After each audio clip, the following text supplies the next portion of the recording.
بسم اللہ الرحمن الرحیم۔ السلام علیکم دوستو، آج کی اس ویڈیو میں ایک سائیکو مریض کے حوالے سے ایک کہانی آپ کو سنائیں گے، لیکن اس سے قبل آپ تمام بھائیوں اور بہنوں سے گزارش کرتے ہیں کہ اگر آپ ہمارے چینل پیارا اسلام پر نئے آئے ہیں تو سب سے پہلے پیارا اسلام کو سبسکرائب کر لیں اور بیل کے آئیکن کو بھی پریس کر لیں تاکہ فیوچر میں آنے والی ویڈیوز کا نوٹیفیکیشن آپ کو ملتا رہے۔ ایک بندہ کہتا ہے کہ میں سائیکاٹرسٹ کے پاس بیٹھا تھا، بیگم کے کہنے پر کئی دن سے ٹائم لیا ہوا تھا، اس لیے ان سے ملنے چلا آیا۔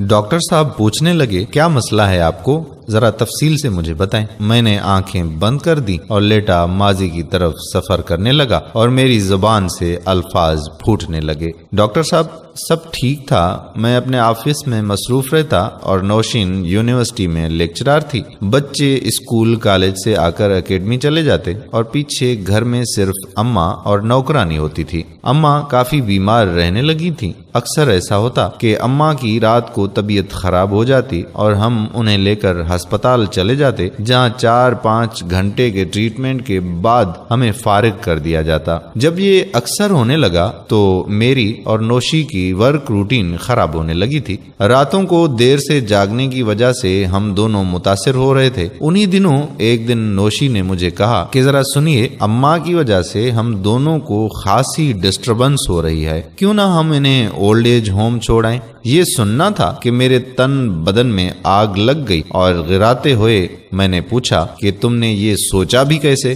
جانتی بھی ہو کہ ابو کی ڈیتھ کے بعد اماں نے مجھے کیسے پال پوس کر بڑا کیا تھا۔ کہنے لگی آپ جذباتی ہو جاتے ہیں۔ میں تو صرف یہ کہہ رہی ہوں کہ شہر میں 20 اولڈ ایج ہوم ہیں، ہم کسی اچھے پرائیویٹ اولڈ ہوم کا انتخاب کریں گے جہاں میڈیکل کی بھی سہولیات ہوں، تاکہ خدا نہ خواستہ رات کو تو ہم یہاں ہوتے ہیں، اگر دن میں اماں کی طبیعت بگڑ گئی تو کیا کرے گی کام والی نجمہ؟ آپ ایک دفعہ مسز عباسی نے جو اولڈ ہوم پروجیکٹ شروع کیا ہے وہ تو دیکھ کر آئیں۔ میں نے کہا اچھا، فی الحال اپنی بکواس بند کرو اور مجھے پڑھنے دو۔ میں نے اینک سیدھی کی اور پھر کتاب پڑھنے میں مصروف ہو گیا، لیکن میرا دماغ بار بار مسز عباسی کے بنائے اولڈ ایج ہوم کی طرف جا رہا تھا۔ اگلے دن اتوار تھا اور صبح ہی صبح میں گاڑی لے کر شہر کے اس پوش علاقے کی طرف بڑھ گیا جہاں وہ اولڈ ایج ہوم تھا۔ گاڑی پارک کر کے میں اس شاندار اور پرشکوہ بنگلے کی طرز پہ بنی اس عمارت میں داخل ہو گیا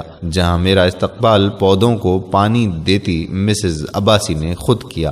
اس دن میں نے وہ ساری عمارت گھوم پھر کر دیکھی جہاں میرے ذہن کے مطابق واقعی ہی بوڑھے لوگوں کے لیے جنت تعمیر کی گئی تھی۔ صاف ستھرا ماحول، بڑا سا سرسبز لان، پرشکوہ ڈسپنسری جہاں ہر وقت ایک ڈاکٹر تعینات رہتا تھا، اور اولڈ ایج ہوم کی اپنی 2 ایمبولینسز کے علاوہ وہاں زندگی کی ہر سہولت فراہم کی گئی تھی۔ مسز عباسی سے فیس وغیرہ پوچھی تو 14 طبق روشن ہو گئے، لیکن اماں کے آرام کے لیے مجھے وہ مناسب لگے۔ اب صرف اماں سے پوچھنا باقی رہ گیا تھا۔ رات کو اماں کے کمرے میں داخل ہوا تو دیکھا کہ وہ بیٹھی بڑے بڑے لفظوں والا قرآن پاک پڑھ رہی تھیں۔ میں کمرے میں داخل ہوا تو انہوں نے سر اٹھا کر اوپر دیکھا اور مسکرائیں۔ میں چپ چاپ پہلو میں آ کر بیٹھ گیا، اماں کا حال احوال پوچھا اور پھر چپ۔ سمجھ ہی نہیں آ رہی تھی کہ بات کو کیسے شروع کروں۔ یہ مشکل اماں نے خود ہی آسان کر دی۔ کہنے لگی کیا ہوا بیٹا، پریشان لگ رہے ہو؟ میں نے کہا جی بس آپ کی وجہ سے پریشانی تھی۔ کیسی طبیعت ہے آپ کی؟ کہنے لگی بیٹا میں ٹھیک ٹھاک تو ہوں، مجھے کیا ہونا ہے، بس یہ کم بخت مارا بلڈ پریشر اوپر نیچے ہوتا رہتا ہے۔ میں نے کہا اماں آپ سے ایک مشورہ کرنا تھا۔ کہنے لگی بولو بیٹا۔ میں نے بات کرنا شروع کر دی۔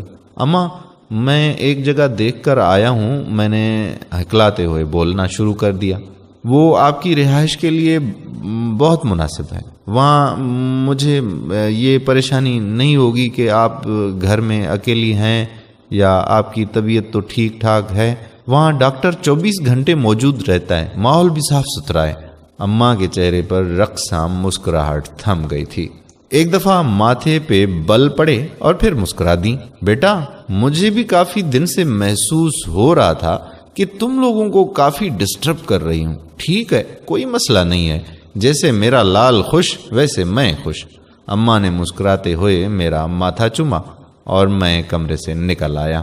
میرا ضمیر اس بےغیرتی پر آمادہ نہیں تھا، مگر میرے حالات کچھ اور کہتے تھے، یا شاید میں حالات کا صحیح مقابلہ نہ کر سکا اور اماں کو میں اولڈ ایج ہوم چھوڑ آیا۔ شروع میں 2-3 دن بعد میں چکر لگا لیتا تھا، کبھی کبھی اماں کو گھر بھی لے آتا تھا اور اگلے دن پھر چھوڑ آتا۔ پھر میرے چکر کم ہوتے گئے، بس اتوار کے اتوار جانے لگا، اور پھر کچھ عرصہ پہلے تو حد ہی ہو گئی۔ کاروبار کے چند مسائل کی وجہ سے میں قریباً 1 مہینہ نہ جا سکا۔ اسی دوران وہ منحوس دن آ گیا۔ اتوار کا دن تھا، مجھے آج ایک آدمی کے ساتھ ضروری کاروباری ملاقات کرنی تھی۔ ناشتہ کیا اور گاڑی میں آ بیٹھا۔ ابھی سیلف لگایا ہی تھا کہ 18 سالہ ایان بھی دروازہ کھول کر ساتھ بیٹھ گیا۔ کہنے لگا، ڈیڈ آپ کو پتہ ہے میں گاڑی چلانا مکمل سیکھ گیا ہوں۔ میں نے کہا، او اچھا، واہ، شاباش، میرا بیٹا بڑا ہو گیا۔ آیان کہنے لگا، ڈیڈ آپ ہمیشہ ہمیں اسکول چھوڑ کر آتے ہیں، آج میں آپ کو چھوڑ کر آؤں گا۔ میں نے ہنستے ہوئے آیان سے پوچھا، اچھا بیٹا، کہاں چھوڑنے کا ارادہ ہے اپنے پپا کو؟ آیان بولنے لگا، پپا اولڈ ایج ہوم۔ میں نے یہ سنا تو میں ساخت ہو گیا، میرے چہرے سے مسکراہٹ غائب ہو گئی اور ہاتھ اسٹیئرنگ پہ مضبوطی سے جم گئے۔ وہ اپنی دھن میں بولتا جا رہا تھا، آج سنڈے ہے، مجھے پتا ہے کہ آپ گرینی سے ملنے جا رہے ہیں، میں بھی چلتا ہوں، ساتھ ساتھ میں آپ کو ڈرائیونگ بھی دکھاتا ہوں اپنی۔ مگر میں بس آیان کے پہلے جملے ہی پہ ساخت ہو چکا تھا۔ اس کے معصوم جملے میں میرا مستقبل چھپا ہوا تھا، میری وہ فصل جو مجھے کاٹنی ہی تھی۔ بچپن میں پڑھی کہانیاں اور واقعات کی طرح مجھے بھی اسی سلوک کا شکار ہونا تھا۔ میری آنکھوں سے آنسو ابل ابل کر آ رہے تھے اور میں اپنی ماں سے اپنے اس گھٹیا سلوک سے سخت شرمندہ تھا۔ آیان کو بلا وجہ ڈانٹ کر میں نے گاڑی سے نکالا اور تیزی سے گاڑی چلاتا ہوا اماں کو لینے اولڈ ایج ہوم جانے لگا۔ اولڈ ایج ہوم پہنچا تو دوسری بجلی گری کہ کچھ دیر قبل ہی اماں ہارٹ اٹیک سے فوت ہو چکی تھیں اور میری معافی و توبہ کے سارے دروازے بند ہو گئے۔ ڈاکٹر صاحب، تب سے میں انتہائی چڑچڑا ہو چکا ہوں، کاروبار میں دل نہیں لگتا، بلا وجہ بچوں اور ملازموں کو ڈانٹتا رہتا ہوں، اکثر چھٹی والے دن سارا دن قبرستان میں اماں کے سرہانے بیٹھ کر ان سے معافی مانگتا رہتا ہوں، نہ گھر میں دلچسپی رہی نہ کاروبار میں۔ اب بتائیں، کیا اس بے سکونی، بے آرامی اور اس ضمیر کا کوئی علاج ہے جو جاگا بھی تو بے فیض؟ کافی دیر تک میں چپ رہا لیکن ڈاکٹر کی آواز نہ آئی۔ آنکھیں کھولی، اٹھ کر ڈاکٹر کو دیکھا تو وہ سر نیچے کیے بیٹھا رو رہا تھا۔ ڈاکٹر صاحب، میں دوبارہ بولا تو اس نے سر اٹھایا اور آنکھیں صاف کر کے بولا کہ اس کے علاوہ اس بے سکونی کا کوئی علاج نہیں کہ اللہ سے توبہ استغفار کرتے رہا کرو، نیک کام کرو تاکہ وہ تمہارے ماں باپ کے کام آئے اور شاید تمہیں سکون مل جائے۔ یہ کہتے ہوئے اس کی ہنچکیاں بند گئیں اور گلو گیر آواز میں پھر بولا، میں نے ایک ضروری کام سے جانا ہے، آپ چلے جائیں۔ یہ کہتے ہوئے اس نے اپنا موبائل اٹھایا اور ملازم کو بلا کر کلینک بند کرنے کا کہنے لگا۔ میں نے کہا، ارے ڈاکٹر صاحب، اتنی ایمرجنسی میں آپ جا کہاں رہے ہیں؟ میں نے پوچھا تو اس نے مڑ کر جواب دیا کہ اولڈ ایج ہوم بابا کو لینے، یہ کہا اور گھوم کر راہداری میں غائب ہو گیا۔ دوستو، والدین جب گھر پہ ہوتے ہیں تو یہ سب سے بڑی شفقت ہوتی ہے، ان کی وجہ سے ہماری دعائیں قبول ہوتی ہیں، ان کی وجہ سے ہماری زندگی میں سکون ہی سکون ہوتا ہے۔